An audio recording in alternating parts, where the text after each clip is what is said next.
Hello, and welcome to a very special episode of At the Cinema with Deadpool and Starscream. I'm your host, Deadpool, recently returned from the hospital.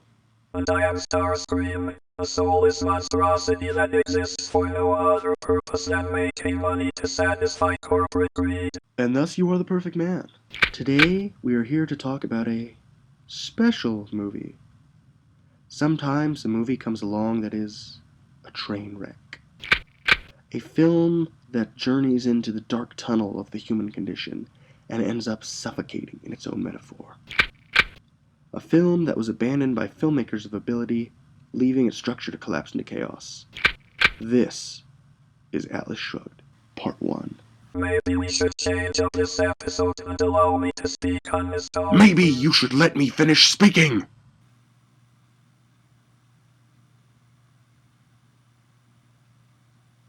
Now, this film had good intentions. But as we all know, the railroad to hell is paved, or rather, roaded, with good intentions. And this railroad is of an especially strong alloy. If this were not a theatrical film, and were instead, say, a documentary about the grandeur of the American West, it would be a good film indeed. Strong visuals of the naked countryside, hills and mountains showing off nakedly under a naked sky. Yeah, okay, I can't do this. The movie had some pretty pictures, but for the most part, it's bland. Most shots are just there. And unfortunately, a lot of them contain CG. Bad CG. Remember what I said about a documentary? Yeah. CG quality is about on par with PBS. Not pretty. The whole film is pretty dark, too, with bright colors. You would think this is a good thing, but for such a serious movie, it makes it look pretty darn cartoony.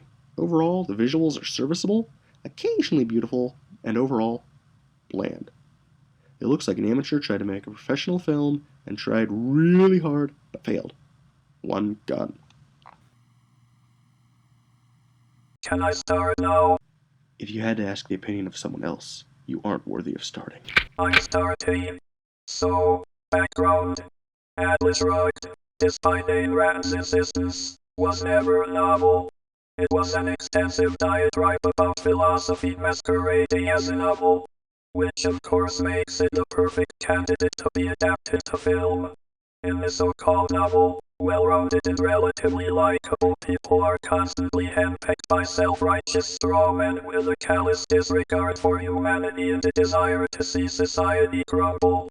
Unfortunately, the latter are the heroes. They spend over 1,000 pages complaining about how stupid people are keeping them from being great, and generally being hypocritical windbags.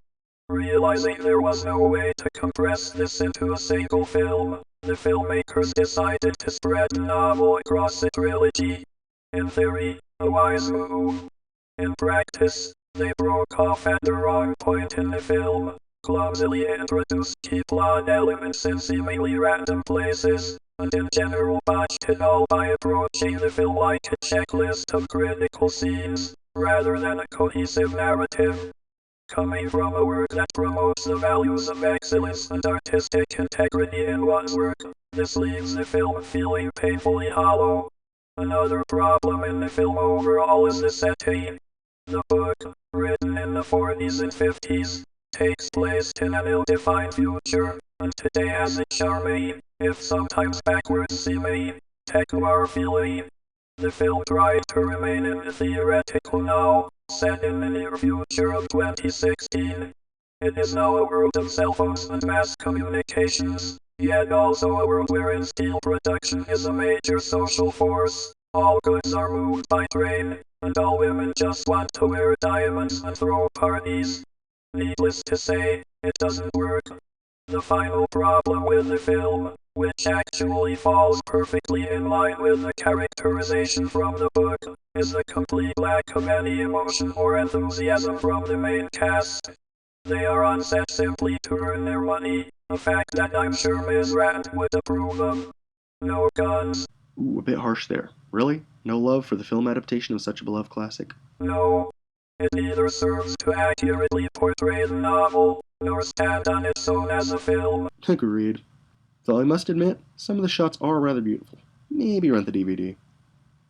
In fact, you should rent the DVD. Why? Because the filmmakers put a lot of hard work into it, and it's not their fault that the movie didn't make any money in theaters. No one gave them a chance. Why should they be punished if better films were out there to be watched? Why should the film-going public decide whether or not they succeed? Who gave them the right? At the cinema, in the cinema, at the cinema with Deadpool and Starscream. In the cinema, at the cinema, in the cinema with Deadpool and Starscream.